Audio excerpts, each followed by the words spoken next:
There are loads of GD YouTubers with thousands of subscribers these days, with the first channel to have exceeded 1 million also still growing extremely fast. Love or hate the community and say that the game may be dead, but the content creators on YouTube are still finding new ways to grow, expand and develop their audience. With such a slow progressing game, all the events in the community are either caused by or involve the big names in the game. But have you ever wondered what these giants did before they had their large followings? Well, that's what we're going to be looking at today. My Where Are They Now video on hackers was extremely successful and well received, so I thought, why not look at the other side of things? Those that have not crashed, but are some of the biggest names in the game, and look at what they were doing before they made their names. So today, we're going to be analysing a few GD YouTubers before they were famous. Enjoy. Sonics is widely regarded as the best player in the world, if not the best player of all time. He is only 10,000 subscribers away from 100,000, and even despite lapsing activity in Geometry Dash, he's still a household name around the community. Sonics began playing incredibly late on in the community for his relative position now, with his first video being uploaded on March 31st, 2016 when he beat Motion by Taman. At this point, his alias was Deem, and he had a pretty well established icon set. Despite beating easy demons, he was practicing and improving all the time with some decent progress on Cataclysm among other harder levels. His first recognition came from 9 Circles levels, Fairy Dust, Poltergeist and Sharp Minor, pretty ironic given the 9 Circles level that would eventually go on to make his career. After progressing up the player ranks, his first serious bit of attention came when he progressed on the old version of Yatagarasu, leaked by Cyrillic. He went from 66 to 100 and gained tens of thousands of views for it. He seemed to skyrocket in ability soon after. He beat Bloodbath, but also levels like Conical Depression and Red World Rebirth, levels that did not have that many victors, giving him lots of individuality as a player.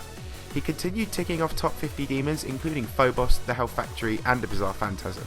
Throughout all of his progression, however, he started making quite a negative name for himself with constant rebeating and re-uploading copies of Bloodbath, in different colours and in different styles. Many viewed his content as farming too much for Bloodbath views, and some viewed him as a slight level stealer, and so he rebranded himself completely, ditching his old icon set for a new set of pink and yellow icons and renaming himself Sonics. Following this, he received a shout out from Eric Van Wilderman and went on to do some more wholesome things for the community. He helped found Project League with several other big names, and received a massive amount of attention for beating Sakup in Hell and then becoming the first person to beat Athanatos, the new #1 demon ahead of Bloodbath and Sakup in Hell. After this, he picked up a copy of Sonic Wave and verified it remarkably fast, bringing the true legendary demon back to GD after 18 months. At just under 750,000 views on this video alone, Sonics exploded and moved into 2017 as the unmatched player's god we know today. Now he's just shy of a silver play button and has seriously sent shockwaves through the community at all parts of his career.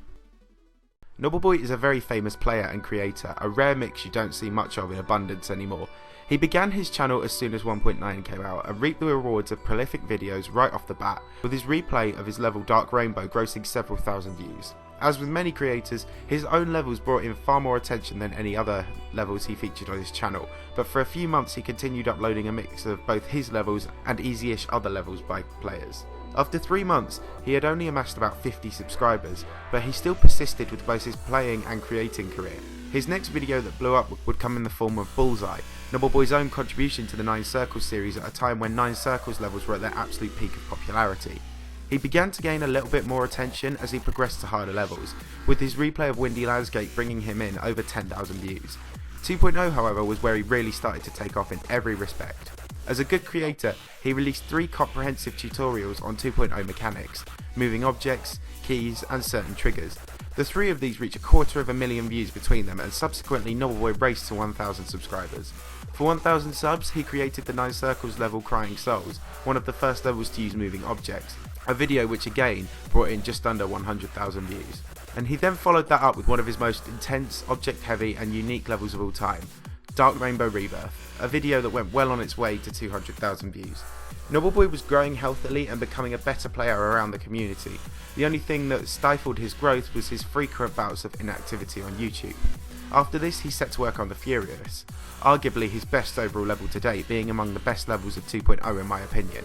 The Furious of course brought him more notoriety, but it was after this where his playing career really started to take an interesting turn.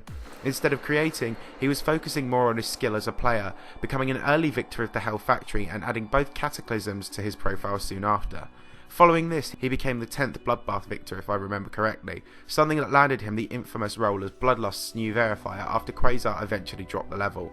At the same time, he was laying the foundations for his future career by setting out new levels such as Armageddon, his extended Aftermath remake, a legitimate version of Death Corridor, and a potential late 2.0 art update to the Hell Factory. This all got put on hold for his early Bloodlust practice, of which he quickly sank 40,000 attempts into. He also joined Sunix as an earlier Thanatos victor, so to further stamp his authority as a top player. His tutorials were still bringing him a huge amount of attention in too, and in 2017 he was looking incredibly bright. In January he verified the third TMN2 level, Artificial Ideology, and then in mid-year he started getting further on Bloodlust and revealed God Eater, which absolutely blew him up to where we know him today, just shy of 70,000 subscribers. Tosh has by far one of the most interesting backstories in my opinion. Tosh began his channel 3 years ago under the alias Tosh Entertainments, and while he is one of the most established channels in Geometry Dash today, he actually began with a massive spectrum of games. A fun fact here is that going back to the beginning of his career helps you to understand the reason Tosh keeps all the description of GD and his tech specs in every description of his videos, and this is because he used to do this for every game he played, which changed regularly. Tosh began his channel making gameplays on his PC. The videos were all well edited, professional, and received pretty low view counts, but it was a good, promising start. On April the 10th, 2014, Tosh achieved his most viewed video, Ultra Nitro Racers gameplay. After this he switched to more driving games, with everything else still lagging in views. His first video that got a sizable amount of attention was his replay of a very disturbing game, Drowning Simulator. For 5 minutes, Tosh showcased a horrifyingly lifelike attempt at surviving out at sea, which rocked his audience. At 19,000 views, he was beginning to grow. June the 18th was the first time he played GD, beating several of the official levels, and he returned to it again 4 months later, beating X-Step and Clutterfunk. When 1.9 was released, GD became the main feature on Tosh's channel. He still played other games, but GD was his main content type and was starting to gain more views than anything else. He found a prolific formula for YouTube success too. Instead of crossfitting long playthroughs and downloading various games, he was able to upload level replays for Geometry Dash and bring in the same amount if not more views. He was taking level requests too, so to involve his newfound subbase in his work more often. Though it was Jack the Froster who first introduced cut practice mode replays to the community, Tosh quickly adopted their practice and made a cut version of Sucoup in Hell, the then impossible level that had just been released by Nubas. Not many people had seen the full level at the time, and so this brought him in 85,000 views and what was by far his most popular video. At this point, he started playing easier versions of levels too, and even verified his own of Sucoup in Hell, again bringing in healthy amounts of views. Later on, he applied the practice mode formula to the level Hell Factory, at the time a hacked and unbuffed 1.9 Extreme Demon by a team of Korean creators that went on to become Team N2. This brought him in over 100,000 views, and the formula was starting to become a more common feature on his channel. He was uploading lots of levels with the odd bit of charm here and there, with the occasional video blowing up. Towards the end of 1.9 he made a practice cut replay of Bloodbath which racked up nearly 300,000 views. In August 2015 he found a way to make his cuts and practice mode format more discreet, and he brought this formula over to impossible levels. He made a replay of Crimson World, an impossible level from 1.9, and then did ones for other well-known impossible levels such as Deadly Clubstep version 2 and Sailor Clubstar. These all brought in thousands of views, but nothing launched Tosh's channel like his replay of Sonic Wave. Just after the turn of 2.0, Tosh applied his formula to a level shrouded in mystery and controversy, the ultimate legendary demon. Cyclic was quitting and his new disproportionately hard level was left in the air. Tosh took a copy floating around the community and made a semi-AV playthrough and reaped the rewards with over 1 million views. After this, in September, he hit 10,000 subscribers, and he continued this kind of content, semi-AV videos, level replays, and improving as a player, in order to achieve some absolutely crazy growth throughout 2.0. Now, at nearly 200,000 subscribers, Tosh is one of the biggest English-speaking GD channels in the world. Love or hate him for his actions, you cannot deny his background story is both interesting and inspiring to smaller channels looking to get off the ground. Viperin is the top build creator in the world and is a hugely powerful GD player. He is a leading member of Geostorm and he is responsible for most of the big new levels in GD. With over 150,000 subscribers, his influence is only going up too, as RobTop's attitude to the game becomes more lackluster. Viperin's first contribution to GD came when he built a part in the first ever collab, Velocismo. He built the first 10 seconds back in 1.7, and while this level was being finished and finalised, he made a go of his solo creating career on YouTube.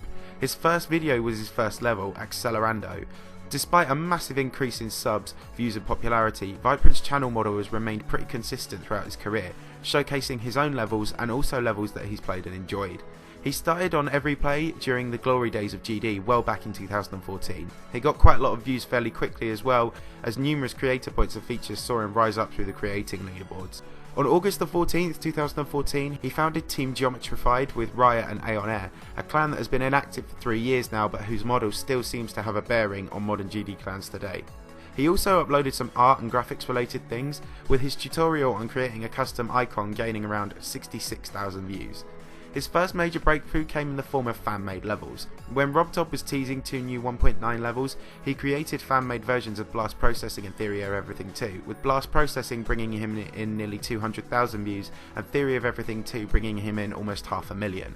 When 1.9 was released, he continued to flourish as a creator. His level, Beginning of Time, still remains as arguably one of his best levels for its time, and he also received a lot of views showcasing the most groundbreaking levels of 1.9 by others too. His videos were regularly receiving upwards of 20,000 views, with the occasional clocking over 100,000.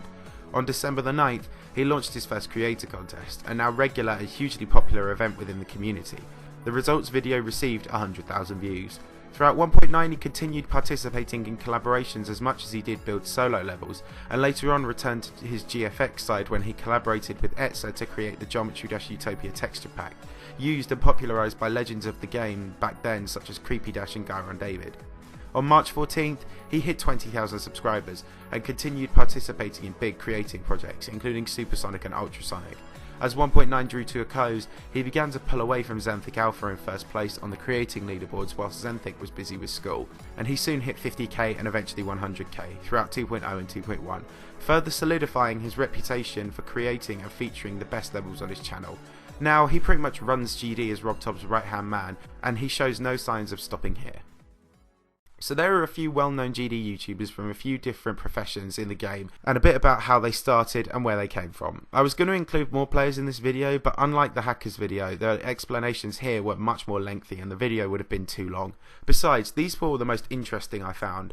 What do you think of the backstories, and who would you like to learn more about? I don't usually set like goals, but if this video gets 2,500 likes, I'll make a sequel with 4 new GD YouTubers.